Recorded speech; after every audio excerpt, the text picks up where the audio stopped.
My name is Emily Carter. I'm 36 years old, and maybe you know what it's like to be the one your family overlooks. The daughter who sets the table while her brother makes the toasts. The one they laugh at when you walk into the room as if your worth could never measure up. For years I kept my head down, smiled when it hurt, carried trays like that was all I was meant for. But that Christmas night, one careless insult changed everything. The house that silenced me for decades would finally hear the truth it never saw coming. The Newark cold bit through my coat as I stepped out of the cab. On the surface, it was just a plain wool coat. But beneath it, I wore a black dress that could have walked straight off a magazine cover. They wouldn't know. They never did. My family never cared about the things I kept hidden, only the roles they assigned me. The Carter house glowed under strings of Christmas lights, a little uneven like everything else about this family. From the porch, I could smell roasted ham buttery rolls and the thick sweetness of pie. Familiar, heavy, the same holiday scents that had clung to my childhood like chains. I hesitated for a breath staring at the wreath, then pushed open the door. Warmth and laughter burst out thick as smoke. "Emily, get some extra plates. Would you?" My mother's voice rang before I even had time to hang my coat. No greeting, no smile. Just an order. Sharp, automatic. I slipped my coat over the banister and stepped inside. The living room was crowded with faces, some family, some not. Reverend Miller perched near the fire, nodding solemnly. The Whitmans' wealthy business contacts of Daniel sat comfortably near the head of the table, their laughter loud. And Linda Brown, the neighbor who never missed a story, stood near the dessert tray, phone in hand, ready to capture tonight's gossip. I barely set down my bag when a heavy tray pressed against my palms. Daniel. He stood immaculate in a navy suit, his hair slicked, his smile wide enough for the Whitmans to see. He looked at me like a teacher looks at a tardy student disappointed, expecting nothing. "Take that to the table," he said, nodding toward the dining room. Not a hello, not even my name, just a command. The weight almost tipped me forward. I bit my cheek, said nothing, and walked carefully past the guests. Their eyes slid over me, not as Emily, not as a daughter, but as another pair of hands carrying food. The long dining table glittered under the chandelier, every plate and fork shining. I placed the tray down, steady, silent. The ham glistened. The mashed potatoes steamed, all of it arranged like a photo spread. Then Daniel's voice cut through the chatter. "She's good for cleaning," he announced loud enough for the Whitmans. A pause then with a grin. Nothing else. Forks froze mid-air. A few heads turned toward me, then quickly away as if my humiliation were too awkward to look at. Then the chuckles started, one here, another there, until laughter spread like spilled wine across the table. Heat climbed my face. I stood still, tray empty in my hands, as if his words had turned me into exactly what he claimed the help. Out of the corner of my eye, Linda Brown lowered her phone, a little smile curling her lips. She'd caught it. Not directly, but I knew Linda. She lived for stories like this. By morning, the whole neighborhood would know.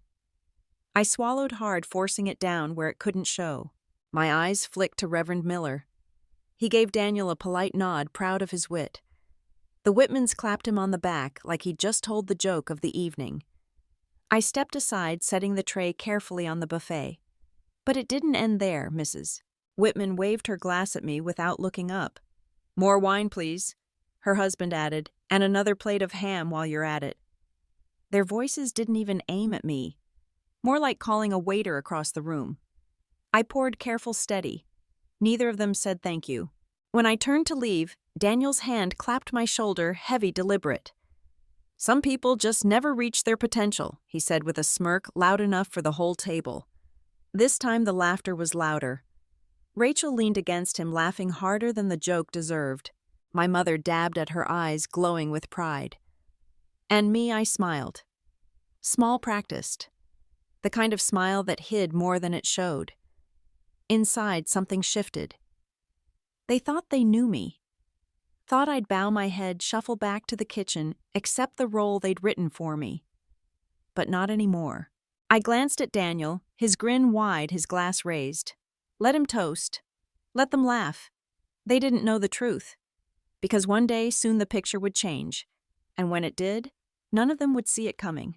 The laughter from the dining room carried through the walls, muffled yet sharp enough to pierce. I stood in the kitchen balancing another tray and felt the same ache I'd carried every Christmas. The script never changed. Daniel sat in the center, the golden sun, while I stayed in the wings ferrying food, polishing silver clearing plates no one else touched. That night was no different. Steam from the dishes fogged my glasses. Heat stung my palms, and the sound of their cheer pressed down on me like a weight. I'd told myself I was used to it. But the truth?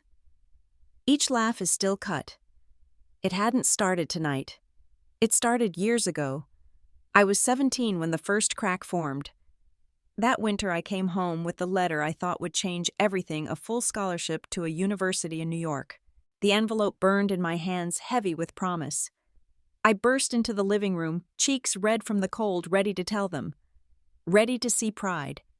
Instead, I walked into a celebration I hadn't been invited to. My father stood tall, glass raised high. To Daniel, he announced proudly, his voice booming. Our star athlete, state champion. My mother's laughter rang like bells, her eyes glowing as she looked at him. Daniel grinned, soaking it in like sunlight. I froze in the doorway, the letter trembling between my fingers. I got in, I whispered, but no one turned. My mother brushed past me to refill Daniel's plate. My father clapped him on the shoulder. This is the kind of achievement that matters. The words landed harder than any silence. Later in my room, I folded the scholarship letter neatly and slid it into my desk drawer. Paper that had felt like gold was invisible in that house. That was the first time I learned what my victories were worth. Nothing. It didn't stop there. At 21, I came home from college with straight A's and news that I'd been offered a research assistantship. I barely got the words out before my father turned to the guests and said, "Daniel just made varsity captain." My mother beamed, pressing another gift into his hands. Someone gave me a stack of dish towels. Year after year, the script repeated. Daniel got the applause, the cars, the toasts. I got silence, or worse, pity. Sometimes I wondered if I was even their daughter or just the extra set of hands to keep the house running. Now in the present, I carried another tray into the dining room. The Whitmans leaned forward, hanging on Daniel's every word. Reverend Miller chuckled along his approval, thick as honey. My father Thomas sat proudly at the head of the table. My mother Margaret laughed that high, delighted laugh she reserved only for Daniel's triumphs. I set the tray down carefully, sliding each plate into place. Daniel didn't look my way. He never did. But my father did, just long enough to gesture toward Daniel. "You know," he said to the guests, his voice carrying, "Daniel has had that drive since high school. We always knew he would be the one to make something of himself." Margaret leaned in, adding sweetly, "It's true. We gave both children the same start, but Daniel knew how to seize the opportunities." The words hung heavy. A compliment dressed like a knife. Daniel succeeded because he deserved it. And me, I had failed. My smile stayed tight, though my hands curled against the tray. The diamonds on my mother's bracelet caught the light as she waved toward Daniel, her face glowing with pride.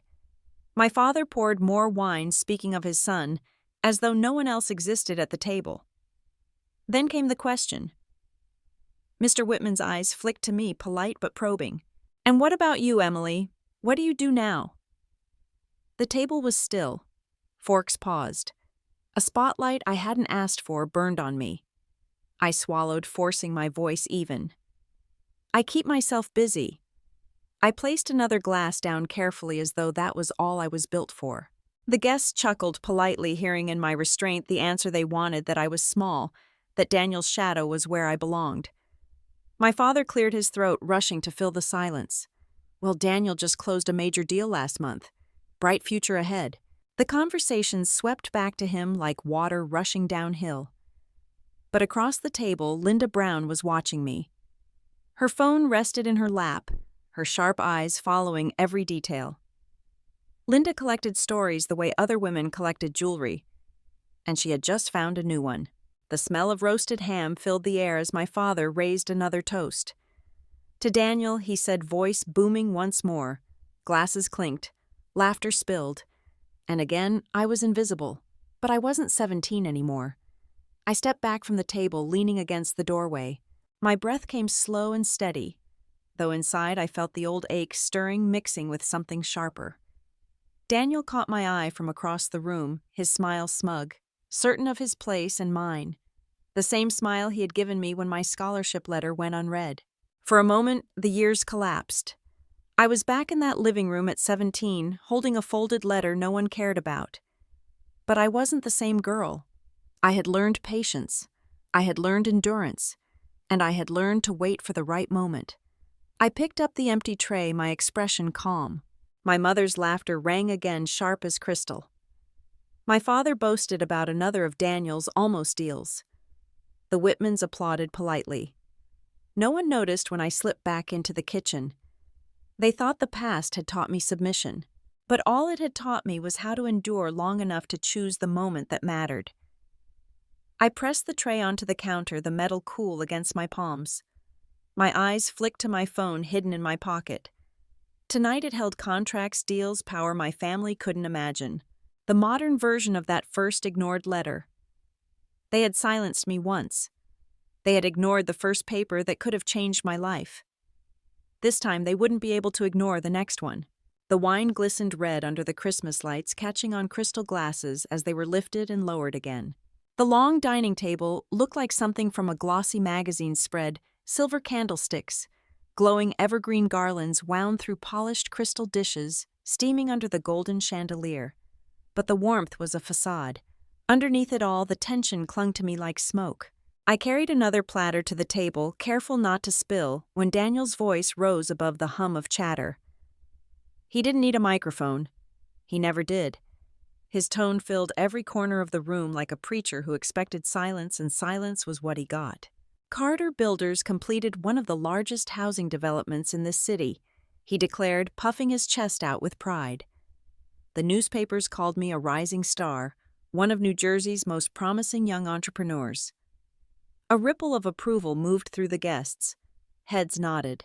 Glasses lifted in salute. The Whitmans leaned forward with interest, eager to bask in reflected success. Reverend Miller clasped his hands as though Daniel's speech were scripture. I set the vegetables down, the steam fogging my glasses for a moment, and tried to steady my breathing. Rachel, wrapped in her red satin dress, leaned into him. "He's always been successful," she said sweetly. Then her smile shifted just enough for the jab to cut. Not like some people who only ever seem to tidy up in the kitchen. Her jeweled bracelet glinted as her hand brushed his sleeve, a gesture as staged as her words. The laughter was soft at first, but it spread. I felt the weight of every glance, some pitying, others quick and dismissive. My jaw tightened, but my face stayed smooth. My father lifted his glass. His cheeks flushed. "That's right. Daniel has always been the pride of this family. Your mother and I knew he'd go far." Margaret added, her voice honeyed and sharp at once. "We gave both children the same start, but Daniel knew how to seize opportunities." Their words dressed up as compliments, but each one sliced at me. To the table, it was admiration. To me, it was a dismissal. Then Daniel's grin widened. He leaned back in his chair, stretching out like a king in his court. "You know," he said, turning his head deliberately toward me while Emily was folding napkins at Christmas dinners, "I was cutting ribbons at new developments." The guests laughed louder, encouraged now that Daniel himself had made me the punchline. Rachel clinked her glass against his. My mother dabbed at the corners of her eyes, overcome with pride. And then, almost casually, Mr. Whitman turned his gaze to me. "And what about you, Emily? What are you doing now?" His voice was polite, but the question was a knife sharp in public. The entire table stilled, waiting for me to answer. I swallowed. My tray still hung heavy in my hands. For a moment I was 17 again, standing in this same house with a scholarship letter clutched in my fingers while no one cared to listen. Back then I had whispered, I got into a room that never turned its head. Tonight felt the same, every eye on me, but not with pride. With judgment. I forced my lips into a practiced smile. "I keep myself busy," I said softly, setting the tray down with care. It wasn't a lie, but it wasn't the truth either. And they laughed again, hearing in my restraint the confirmation they wanted that I was small, that Daniel's comparison was fair. Inside, something coiled tight. None of them saw the truth behind his words. Carter Builders was drowning its debts stacked higher than its projects. The empire he bragged about was already crumbling, held together with empty promises. But they didn't know. They couldn't imagine that the fund he bragged about securing was mine, that the rejection letter waiting on his desk carried my signature. Daniel clapped a heavy hand on my shoulder loud enough to draw attention again. Some people, he said, his voice booming over the table, just never reached their potential. The room erupted. Glasses clinked, laughter echoed. Rachel leaned closer to him in triumph. I smiled, but my teeth pressed hard together. My fingers dug into the tray until my knuckles turned white. They thought they were laughing at my expense. They thought I was shrinking again like that 17-year-old girl with the letter no one read. But they were wrong, because this time, I wasn't the forgotten one. I was the one holding the strings. I stepped back slowly, the noise of their laughter rolling over me like a storm I no longer feared. Linda Brown lifted her phone for a discreet picture, her sharp eyes flicking to me as if she knew there was more to this story. Let them celebrate Daniel. Let them toast his fading glory. I could wait. The moment was coming when their glasses would fall silent, when every smile would freeze, when the only taste in their mouths would be shock. And as I slipped quietly back toward the kitchen, Daniel's voice booming behind me, I knew the fall would be harder than he could ever imagine. Daniel's laughter still echoed from the living room as I stepped into the kitchen. My hands were red from the heat of trays, the skin damp from steam. I dried them quickly, then felt the faint vibration in my pocket. One message. From Sarah, my lawyer, my confidant. San Francisco deal closed. 120M secured. I stared at the screen, breath caught. For a heartbeat, the noise outside disappeared. No clinking glasses, no chatter, no Daniel's voice. Only those words. 120 million. I slipped the phone away, straightened, and reached for the dessert tray. A mountain of frosted cookies, slices of pie, a gingerbread cake so heavy the platter dipped in the center. My face calm, my steps steady, I carried it back to the dining room. The room glowed under the chandelier. The Whitmans leaned close to my father, whispering in low tones. Reverend Miller chuckled softly at something Rachel said.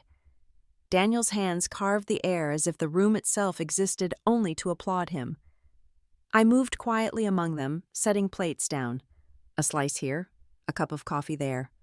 More wine, Mrs. Whitman said, not looking at me. She lifted her glass slightly, her eyes still fixed on Daniel. Her husband added, and a plate of ham, please, waving his hand in my direction like shooting a fly. I poured, careful not to spill. Neither of them said thank you. Rachel reached for a fork, her diamonds catching the light. I placed a dish near her. She leaned closer to Daniel, laughed, then lifted her hand just enough to block her face from mine, as if I weren't family, only background noise. Something pricked sharp under my ribs, but I kept my smile fixed. Then I felt it. A gaze. At the far end of the table, Linda Brown wasn't laughing. Her plate sat untouched. Her phone rested face down beside her glass. Her eyes were on me. I shifted the tray in my hands. My sleeve slipped back. The watch glimmered under the light. A Rolex, date just. Stainless steel. Champagne dial. A gift to myself when I closed the London deal 3 years ago, the deal that had brought my firm nearly 50 million. To me, it was just a reminder of what I had built. To Linda, it was a question. Her eyes narrowed, her head tilted. 1 second. That was all. Suspicion. Recognition. Then she looked down, pretending not to notice, but I knew better. She always noticed. She collected details like pearls, stringing them into stories for the whole neighborhood to hear. I slid my sleeve down, covering the watch, and turned toward the dessert table. My heart was steady now, not racing. The secret wasn't slipping, it was surfacing. Behind me, Daniel launched into another story, this time about a trip to Miami, his voice rich with self-importance. My father leaned in, nodding. Margaret clapped her hands together, soft and delicate, as though her son had just delivered a sermon. No one here knew that while Daniel spun illusions, a contract across the country was drying. My contract, my deal, my signature. The Rolex gleamed faintly as I tightened the strap. Linda's glance replayed in my mind. But instead of fear, I felt something sharper. The mask was slipping. I set the last plate down, my smile polite, my head lowered just enough to keep them comfortable. They toasted Daniel again, voices rising in admiration. But beneath the noise, the truth pulsed steady. They haven't seen it yet, but one day soon they would. The rhythm of forks against plates kept time like background music. Glasses clinked, chairs shifted, and laughter rose and fell in rehearsed waves. Then Daniel stood. His suit caught the light, his smile wide and commanding. He didn't just rise to speak, he claimed the room the way he always did, as though the spotlight belonged to him by birthright. I stood near the far end, a tray balanced in my hands. To them, I wasn't part of the conversation. I was in the scenery. But my eyes stayed on Daniel. Carter Builders has never been stronger, he began, his voice smooth rolling like a practiced speech. We just signed new contracts. Big ones. Developers are lining up. They're calling us the safest bet in New Jersey construction. Murmurs of approval circled the table. The Whitmans nodded, eager to be seen connected to a man who sounded so sure. Reverend Miller lifted his glass halfway, then paused, waiting for the right moment to toast. The words dripped confidence. But I knew the truth. Invoices unpaid. Banks circling. That so-called safest bet was already marked red on more than one ledger. Still, he kept going. And this dinner, this family is the reason I've been able to build what I've built. Support, encouragement, values passed down. He gestured grandly toward our parents. Margaret glowing at his side. Thomas lifting his chin with pride. Then his eyes flicked to me. His hand swept outward casually, dismissive as if brushing dust off a shelf. Of course, every family needs balance, he said lightly. Some of us lead, and some contribute in other ways. My sister Emily helps keep things running tonight. Don't mind her. The line landed sharper than if he'd shouted. Laughter rippled, quick and uneasy. A couple of guests glanced toward me, then back at their plates as though embarrassed to have even looked. My grip tightened on the tray. I stepped forward, setting a glass gently by Mrs. Whitman's elbow. She didn't acknowledge me. Instead, she leaned closer to Daniel, her smile wide, asking, "And how soon will these contracts show results?" Daniel seized it, his voice swelling. Soon. Very soon. Next quarter, you'll see headlines. New jobs, expansion. We'll be setting the pace for the whole state. I caught the small flicker in Mr. Whitman's eyes, a narrowing, a subtle twitch of skepticism. He sipped his wine slowly, not clapping this time. Rachel, perfect as ever in her red dress, leaned into Daniel's side. That's why I trust him, she said warmly. He always makes good on his word. I almost laughed. His word was air slipping through fingers. But in this room, they ate it like bread. My father raised his glass voice, booming. To Daniel. To the future of Carter Builders. To the legacy of this family. Chairs scraped as guests lifted glasses. The toast rang hollow, but still it filled the room. I moved closer to refill a wine glass. Daniel's gaze snapped to mine. Our eyes locked. His smile faltered just enough for me to see the warning behind it. Don't you dare. Don't ruin this. The tray didn't shake in my hands. I lowered my head as though obedient, as though playing the role he wanted. To anyone else, I looked subdued. A sister who had long accepted her place. But beneath the bow of my head, my thoughts burned steady. He was terrified. Not of me spilling wine, but of me spilling truth. I placed the glass, carefully stepped back, and leaned against the wall near the doorway. From there, I could see everything. Daniel's arms spreading wide, Rachel's fingers brushing his sleeve, our parents beaming, the Whitmans trading quick looks of calculation. Reverend Miller's chuckle rang thin-forced. And Linda Brown, oh, Linda. She sat with her phone in her lap, her eyes darting between me and Daniel. Her lips curled ever so slightly, like she'd already drafted the headline in her mind. Daniel raised his glass, higher voice, booming. This is just the beginning. With a family like mine, he glanced toward our parents, deliberately skipping over me. There's no limit to how far we'll go. Applause again. But I heard the difference. Quieter, more restrained. A beat too long before hands met in claps. Daniel didn't notice. He never did. He basked blind, certain the room was his. But from where I stood, I could see the cracks. Mr. Whitman's stiff smile. Linda's knowing eyes. The faintest shift of unease crawling along the table. Every exaggerated word he spoke was another stone stacked on a wall too thin to hold. I folded my arms, waited, watched. This wasn't a triumph. This was scaffolding around a collapsing house, and soon the whole room would see it. The laughter outside kept rising and falling, a steady tide of clinking glasses and polished compliments. In the kitchen, though, the air was heavy. The counters gleamed under the yellow light stacked with dishes and trays, but all I could hear was the hiss of hot water as I rinsed another plate. Steam curled around my hands, leaving my skin raw and red. The door creaked open behind me. I didn't need to turn to know it wasn't Daniel. His steps were too light, hesitant. Emily. Michael's voice was softer than I remembered. I looked over my shoulder. He stood there awkwardly, holding a plate he didn't need to bring in. His face carried that familiar mixture of kindness and restraint, as though he'd spent a lifetime biting back words. He set the plate down beside me. For a moment, we worked in silence. Then he spoke again, quieter this time, almost like a confession. "You don't deserve this. Any of it." My hands paused mid-rinse. The faucet hissed between us. I turned slightly, meeting his gaze. "Michael." I tried to keep my voice, even a small smile pressed on my lips. "You don't have to worry. I'm used to it." His jaw tightened. "That's the problem. You shouldn't be." The sincerity in his eyes startled me more than I cared to admit. Michael had always been the quiet one, the peacemaker, the shadow in Daniel's storm. But tonight there was something different in him, a sharpness, a frustration he rarely allowed out.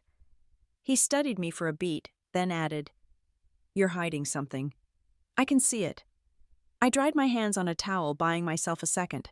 I wanted to laugh to brush it off, but his stare made that impossible. "Maybe I'm just tired," I said lightly, stacking the plates. He shook his head. "No, it's more than that. You carry yourself differently. Even when they—" He trailed off, glancing toward the door as if afraid someone might overhear. "Even when they treat you like this, you don't bend. Not the way they think." I turned back to the dishes, forcing calm into my movements. The truth pressed at the edges of my tongue, begging to be freed. To tell Michael that I wasn't the woman they pitied, that the empire they envied belonged to me. That I could change his life in one phone call. But not yet. Not here. Not in this cramped kitchen with the laughter of Daniel's lies echoing just beyond the door. "Michael," I said softly, wiping the last glass, "you don't know everything about me." His brow furrowed. "Then tell me." I let out a small laugh, more bitter than amused. "One day." The moment hung between us, fragile and charged, and then my pocket buzzed. I pulled the phone out, shielding the screen with my hand. One new message. From Robert. "The car is ready. Jet-fueled at Teterboro. Just waiting for your word." My breath caught. For weeks I had planned this night down to the last detail. And now the first signal was here. The car idling the jet, waiting under winter skies. My exit path. My reveal, everything was falling into place. I slipped the phone back into my pocket, the weight of it grounding me. My pulse quickened, but I kept my face calm. Michael was still watching me. "What was that?" "Nothing," I said quickly. Too quickly. His eyes narrowed, but before he could press further, the door swung open. Daniel stormed in, the mask of charm stripped from his face. His smile, so polished for the guests, was gone. What remained was sharp, irritated, impatient. "There you are." His voice cut through the room. "Why are you wasting time? Dessert needs to be out. Now." I turned slowly, towel in hand, meeting his glare. He didn't look at Michael. He didn't care that his younger brother stood there. In this room, in this moment, he only saw me as the maid he had sculpted out of family expectation. Don't keep them waiting, he snapped already, pivoting back toward the door. Do your job. The words landed like a command to a servant stripped of warmth or recognition. I placed the towel neatly on the counter, lifted the tray of desserts, and straightened my back. Daniel didn't notice the way my grip steadied, or how the corner of my mouth curved, not in defeat but in resolve. Michael opened his mouth, but I shook my head, silencing him. Not yet. Because in my hands, I wasn't just carrying a tray of sweets. I was carrying the final pieces of a game only I knew was being played. I stepped past Daniel, my face calm, my steps steady. The sound of laughter from the dining room grew louder as I pushed the door open. Behind me, Michael's voice followed, soft but certain. You're not what they think you are. I didn't look back, because he was right. And soon enough the rest of them would see it too. The moment I stepped back into the dining room with the dessert tray, the atmosphere had shifted. The chandelier blazed above the polished table, the guests leaned in their laughter sharp and bright. And there was Daniel standing once more with his glass raised, soaking in the glow, as if the room existed for him alone. This is just the beginning, he announced, his voice smooth, practiced, confident. Carter Builders isn't just about houses. We're building a legacy. A family name that will stand tall for generations. When people talk about the Carters, they'll talk about strength, vision, and success. Applause rippled politely. Not the roaring kind, not the kind he imagined, but enough. Daniel's grin widened anyway. Rachel reached up and touched his arm like a first lady at a coronation. Her diamond bracelet flashed as she leaned into him. Daniel has always seen further than the rest of us. He doesn't settle for small things. Then her eyes cut toward me, the smile sharpening. Not like some people who seem perfectly content just wiping tables. The laugh that followed was rehearsed, but it caught. A ripple spread, a couple of chuckles here, a murmur there. I placed the tray at the end of the table, each plate landing with careful precision. The cookies, the gingerbread cake, the pies. My hands were steady, my face calm. But inside, the words burned. Daniel caught the reaction, saw the chuckles, and leaned in to press his advantage. That's the difference between vision and failure, he said, gesturing toward me without looking directly. Not everyone is built for success. Some people, well, their contribution tonight speaks for itself. He pointed to the desserts to the tray I had just set down, and the table burst into louder laughter. The sound filled every corner. Rachel tilted her head back, laughing harder than the joke deserved. Reverend Miller gave a polite chuckle, more out of habit than amusement. The Whitmans smiled, tightly trapped between courtesy and discomfort. And Linda Brown, always alert, raised her phone just slightly, as though adjusting it, her eyes flicking between Daniel and me, storing the scene for later. I stood still, a pitcher of water in my hand. My mother's eyes slid toward me, heavy with that mixture of disappointment and disdain she had perfected over the years. Her sigh cut through the room. Emily, she said, her tone slow, deliberate. If only you had been more like your brother. You might have had a place in the company by now. The silence that followed was thicker than the laughter. Guests shifted in their seats. Some lowered their eyes, others sipped from their glasses to avoid the tension. My father Thomas lifted his own glass, breaking it with a booming toast. To Daniel, he declared proudly, "The one who carries our family forward." The chorus rose again. Glasses clinked, laughter returned, voices overlapped. But in that brief pause, I had seen it, the moment my mother's words landed, the moment her dismissal cut across me like a cold wind, and I had felt the ache stir old and familiar. I swallowed it down as I always had. My lips pressed into the faintest smile. Silence was easier than protest. Silence was safer. And in silence, I could wait. Daniel seized the energy again, raising his glass higher. Success isn't just about money. It's about legacy. About knowing your name will outlast you. That's what I'm building. That's what Carter Builders is. That's what the Carters stand for. He let the words linger, hanging them like banners across the table. Guests nodded politely. My mother dabbed at her eyes as if moved by his vision. Rachel squeezed his hand under the table, her smile radiant with borrowed pride. My father leaned back, satisfied, as though the world had just confirmed what he always believed, that Daniel was the chosen one. Meanwhile, I poured another glass of water. Mrs. Whitman accepted it without meeting my eyes. Her husband gave me a small nod, quick and apologetic, as though embarrassed by the spectacle but unwilling to challenge it. Reverend Miller cleared his throat but said nothing, and Linda Brown kept watching her phone, now tilted the faint glow of its screen, catching the edge of her glass. Daniel's laughter rolled through the room again. "The future is bright," he declared, "for those who know how to seize it." Rachel raised her glass. "And for those who don't, well, let's just say not everyone is meant to carry the Carter name." More laughter. More clinking. The sound swelled and broke around me like a wave, drowning out the quiet that lived under my skin. My mother's eyes settled on me once more, a mixture of pity and scorn. My father didn't even look my way. I placed the pitcher back on the sideboard, letting the weight of it go. My hands folded neatly in front of me. I kept my face composed, but my gaze fixed on Daniel. He thought he was standing at the peak of the mountain, admired, envied, untouchable. He thought tonight was proof of his legacy. But I knew better. I could see the cracks in the facade, the brittleness in the applause, the unease hiding behind polite smiles. And I knew what they didn't, that the empire he bragged about was already crumbling, that the legacy he claimed was built on sand. I stood there still as a shadow, letting their laughter wash over me. They thought they were laughing at my expense. They thought silence meant defeat. But silence was my weapon. Silence was patience. Silence was the stage before the fall. And as Daniel lifted his glass once more, basking in the glow of a future he would never own, I knew the moment was drawing closer, closer than he could ever imagine. The living room glowed warmer as the night went on. Candles flickered along the mantel. The piano hummed a slow carol, and voices joined softly in the background. For everyone else, it must have felt like Christmas magic. For me, it was only a stage, bright lights covering shadows they refused to see. I carried a tray of small cakes into the room, moving carefully between chairs, my smile fixed and practiced.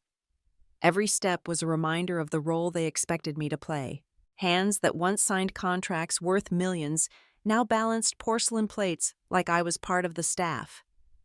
"Family is strength," Reverend Miller said suddenly, his deep voice rising above the music.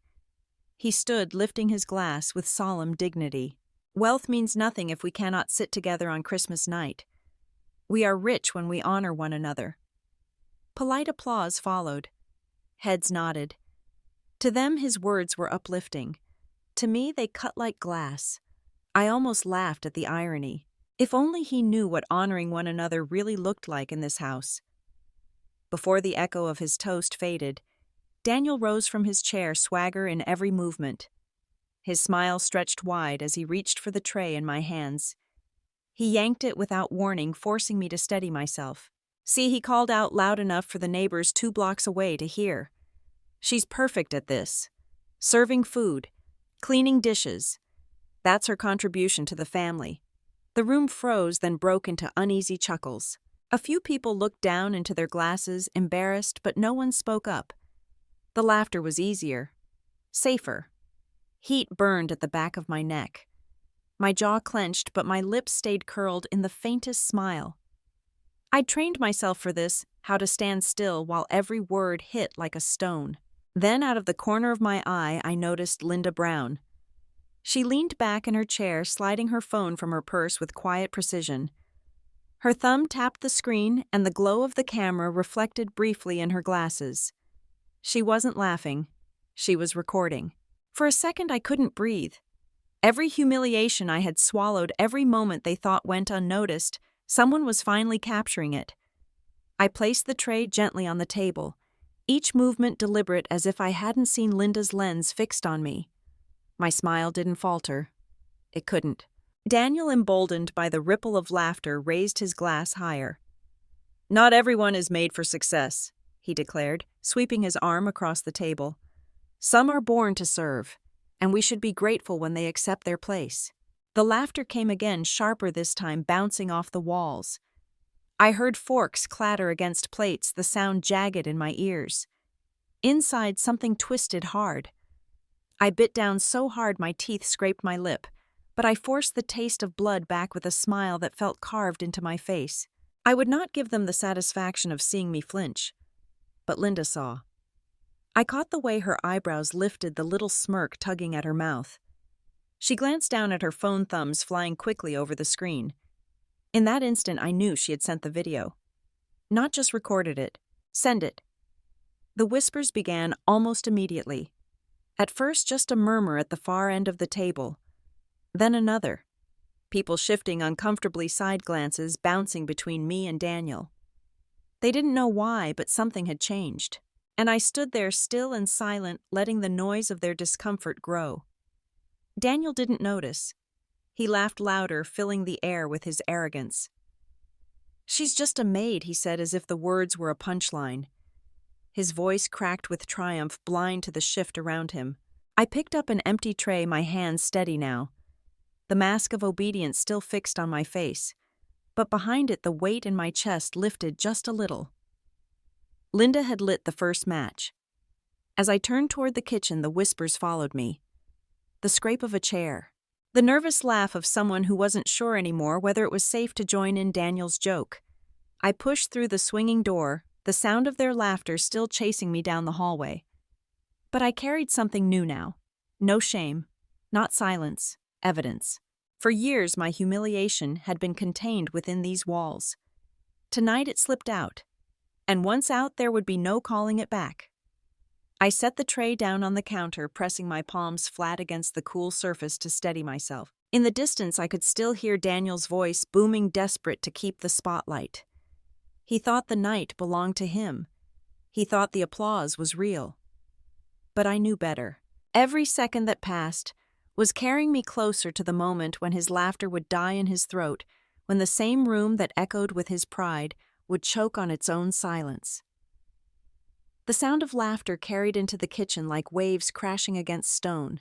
I stood there alone, dish towel in hand, staring at a small crack in the white tile wall. It was barely noticeable, hidden behind the spice rack, but I saw it every time I stood in this spot.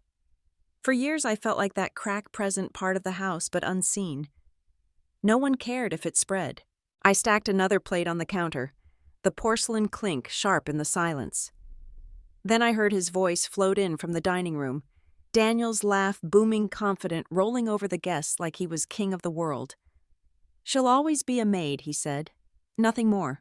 The words weren't aimed at me directly, but they sliced through the door, found me standing in the kitchen and lodged deep. The guests laughed with him, their voices blending into one harsh chorus. My grip on the towel tightened. My breath came short. He thought I couldn't hear. He thought those walls would protect me from his words. But I heard every syllable, and they rang louder than the music in the background. Just then, my phone buzzed against the counter. I wiped my damp hands quickly and picked it up. One new message from Sarah. 6 words. Simple. Final. "The rejection letter has been signed." I blinked, staring at the glow of the screen. My pulse quickened, pounding in my ears. That letter wasn't just paper. It was a door slamming shut. At the end of the deal, Daniel had been parading around the table, the one thing keeping his image intact. And the signature at the bottom, the one that sealed his fate, was mine. I pressed the phone to my chest for a second, closing my eyes. The irony almost made me laugh.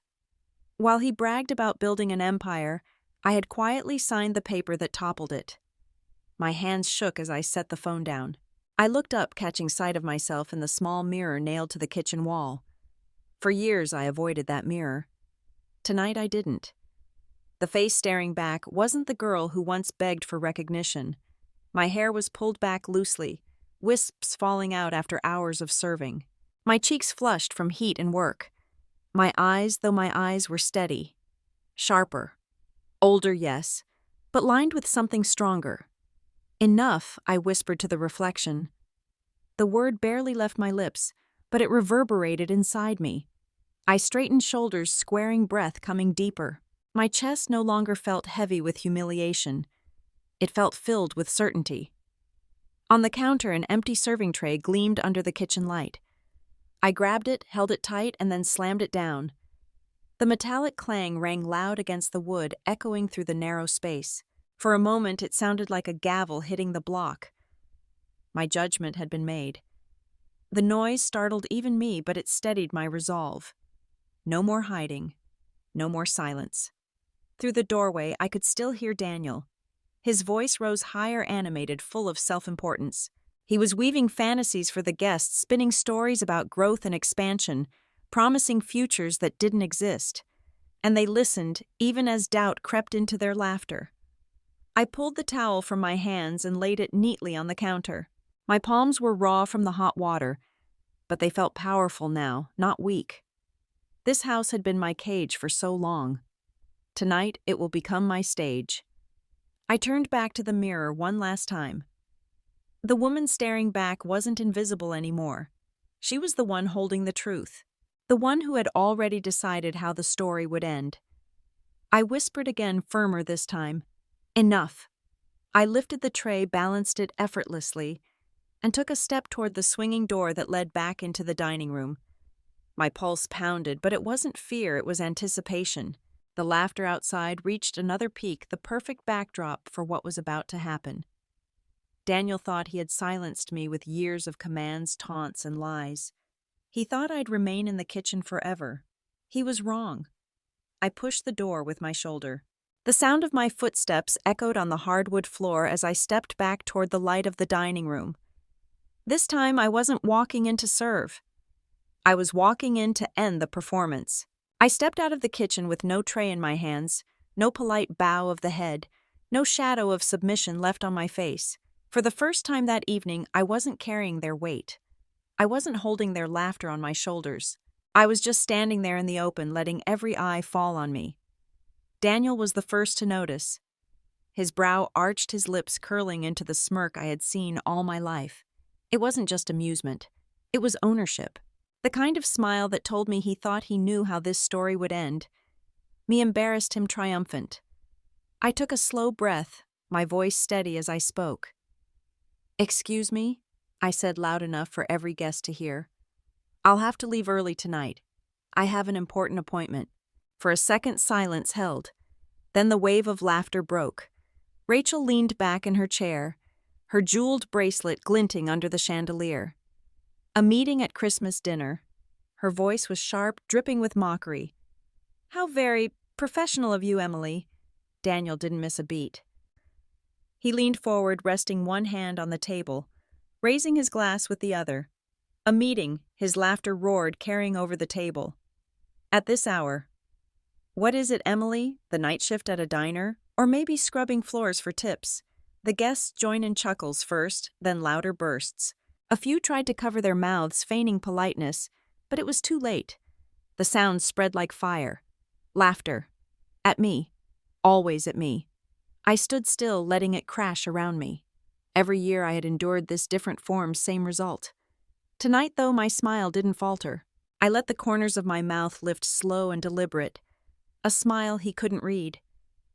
Daniel tilted his head, clearly confused by my composure. He lifted his glass higher. "See?" he said, voice booming again. "She'll always be the maid." Nothing more. The laughter swelled. Chairs scraped.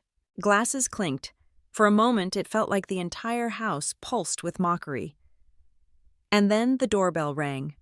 Clear, sharp, cutting through the noise like a strike of lightning. The sound hung in the air, freezing the room mid-laugh. A few guests glanced at each other, uncertain. The Whitmans turned their heads toward the hallway. Reverend Miller paused with his fork halfway to his mouth. Even the children fell silent. Daniel lowered his glass slowly, his brow furrowed. He looked annoyed, as though the sound itself had dared to interrupt his performance. The doorbell rang again. My pulse quickened. It wasn't fear this time. It was anticipation. "Margaret," my mother pushed her chair back with a huff. "Who on earth?" she muttered, but before she could rise, the front door opened. And there he was. Robert stepped inside, tall, composed, every inch of him polished in his black suit. His shoes gleamed against the hardwood floor, his tie perfectly knotted. He looked like he had stepped out of a boardroom, not into a suburban living room.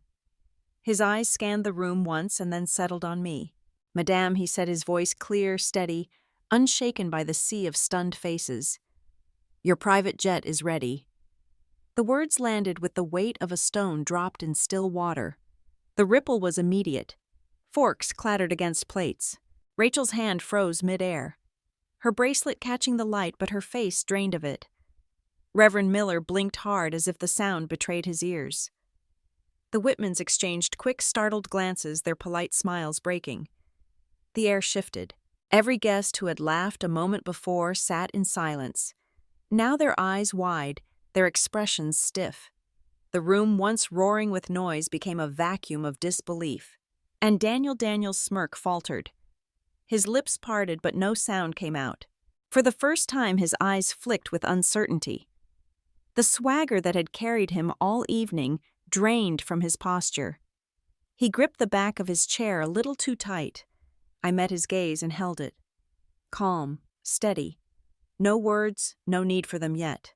Just silence. My silence. The kind he had never known how to face. Robert stood there waiting, the perfect picture of professionalism. His presence alone split the evening in two, the world before the door opened and the world after. I felt the shift ripple through the room, through the air, through Daniel's composure. The laughter was gone. The echo of his mockery was gone. All that remained was the sound of his breathing, sharp and shallow, and the fear flickering in his eyes. For the first time in my life, I wasn't the one shrinking under the weight of humiliation. He was. I turned slightly, letting my gaze rest on Daniel a moment longer. His smirk was gone now, replaced by a hollow stare. The mask had cracked, and in that hollow stare I saw it, something I had never seen before. Fear. The room had gone silent after Robert's words. Christmas music still played faintly from the speakers, but no one was humming anymore. The air had shifted, thick electric, holding everyone in its grip. For the first time in years, I stood tall in that house, not bent under trays or weighed down by forced smiles. Robert moved forward with his usual precision, carrying a folder pressed neatly under his arm. Without a word, he placed it in my hands. The smooth leather felt cool against my skin. I opened it, scanning the top page, though I already knew what it said. My eyes lifted and my voice carried across the room, steady and unshaken. This is a copy of the rejection letter Carter Builders received this afternoon. Gasps broke the silence. Mr. Whitman, who had been nodding politely all night, dropped his glass, the sharp crack of crystal shattering on the floor. My father's brow furrowed, his lips pressed tight, as though holding back disbelief. Daniel shot up from his chair, his face flushing crimson. Lies. He shouted, his voice trembling more than he wanted it to. Emily, what game are you playing? You think you can meddle in my business?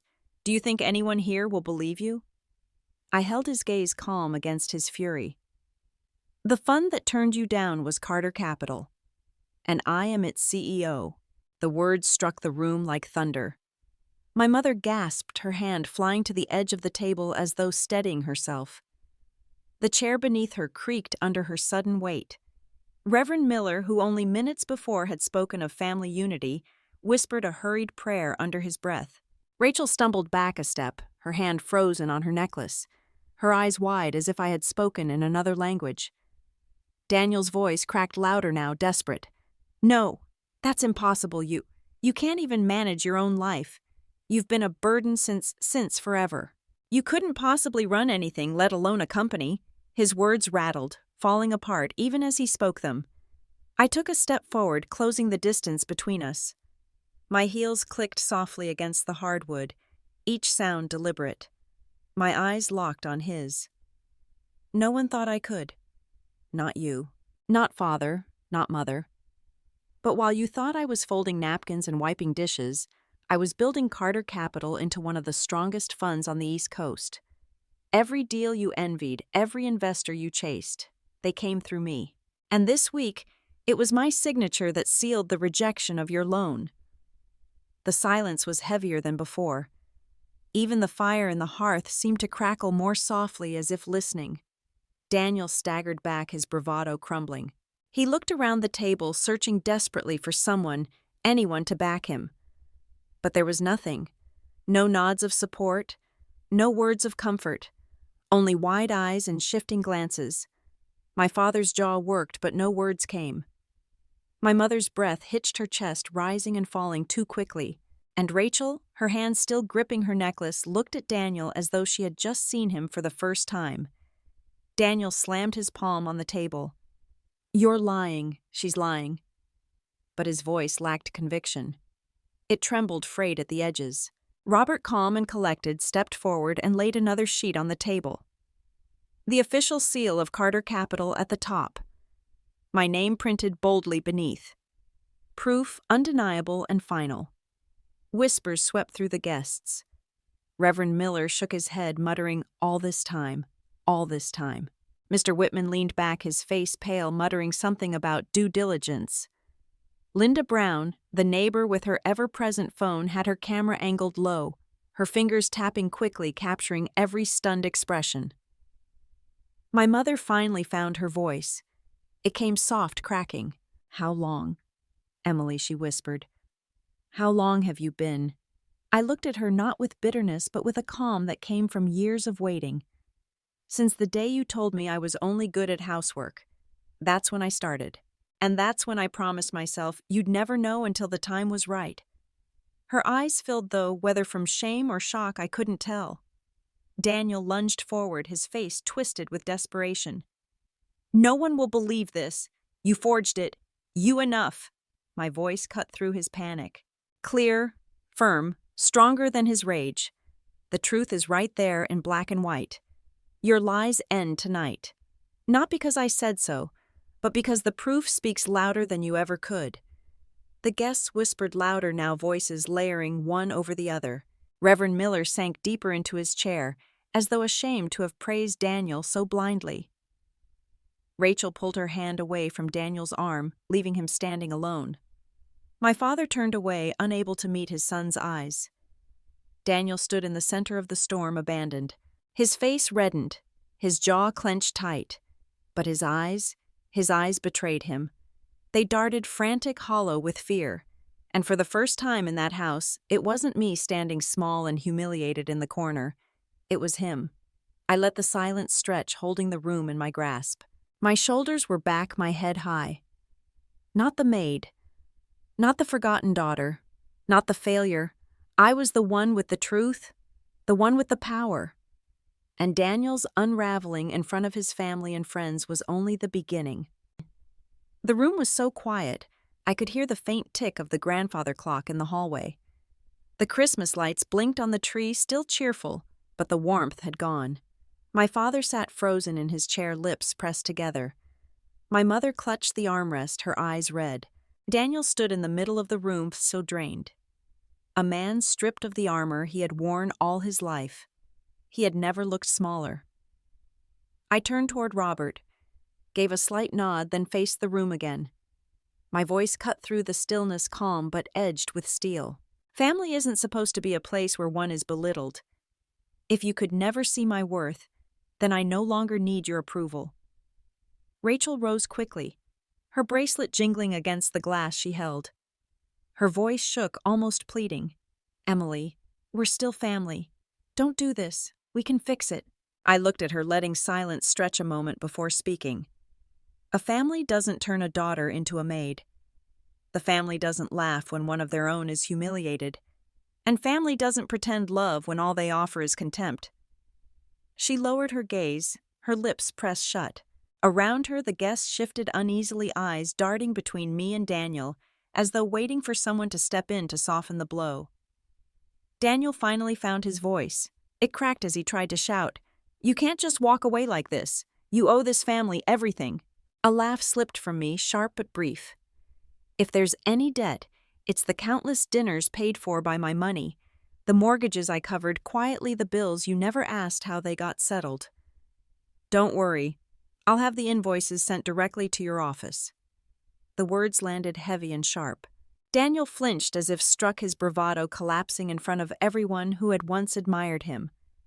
Robert stepped forward, pulling the door wide open. The chill of winter swept in, carrying with it the scent of pine and the distant hum of carolers on the street. I paused, looking back, not at Daniel, not at my parents, but toward the kitchen. There, the catering staff worked quietly, heads down, gathering plates and glasses. They had done their jobs without complaint the way I once had.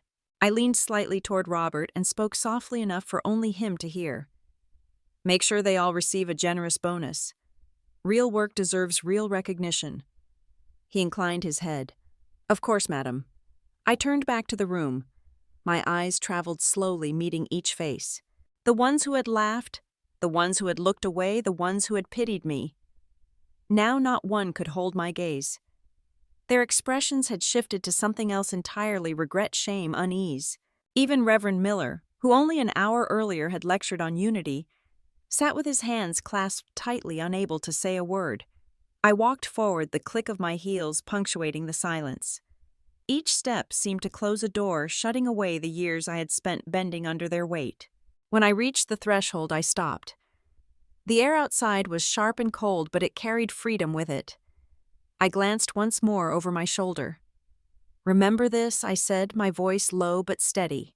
When you laughed, when you dismissed me, when you thought I would always stay small, that was the moment you lost me. And that loss is forever. No one answered. Not even my mother. I stepped outside. The night air wrapped around me, crisp against my cheeks. The path to the car stretched ahead, lined with snow and glowing under the soft light of the decorations still strung across the neighborhood. Behind me, the house I had once called home seemed smaller, its windows dark silhouettes against the sky. Linda Brown stood near the porch, her phone glowing in her hand. I caught the faint flash of a video clip as she typed quickly. Her face turned toward me, eyes wide. She knew the story was already spreading. The clip she had posted earlier was moving faster than wildfire. By morning, every neighbor, every friend, every business partner would know exactly what had unfolded inside that house tonight. I didn't flinch. Let it spread. Truth had waited long enough. Robert held the SUV door open. I slid into the leather seat, the warmth of the car wrapping around me instantly. He closed the door gently, then got behind the wheel. Madam, he said simply the word, carrying a weight it had never needed to before. As we pulled away, I looked out the window. The Christmas lights, blurred into streaks of red and gold. Families still gathered in their living rooms, singing, eating, laughing. And there behind me, my family sat in silence, their illusions torn apart. Minutes later, the SUV turned toward Teterboro Airport. The runway lights glimmered in the distance, guiding us forward. My jet waited sleek and ready, its engines humming softly like a promise of freedom. I stepped out, the cold wind rushing past. Robert walked a step behind, but the night belonged to me. I climbed the stairs, pausing at the top to glance back once more. Newark's glow stretched faint on the horizon, the lights of my family's house lost somewhere in the sprawl. I spoke softly, almost to myself, but I knew Robert heard. Sometimes the sweetest revenge isn't shouting for the world to hear. It's leaving in silence and letting them see for themselves just how wrong they were. With that, I entered the jet. The door closed behind me. Outside, the lights of Christmas receded into the distance, smaller and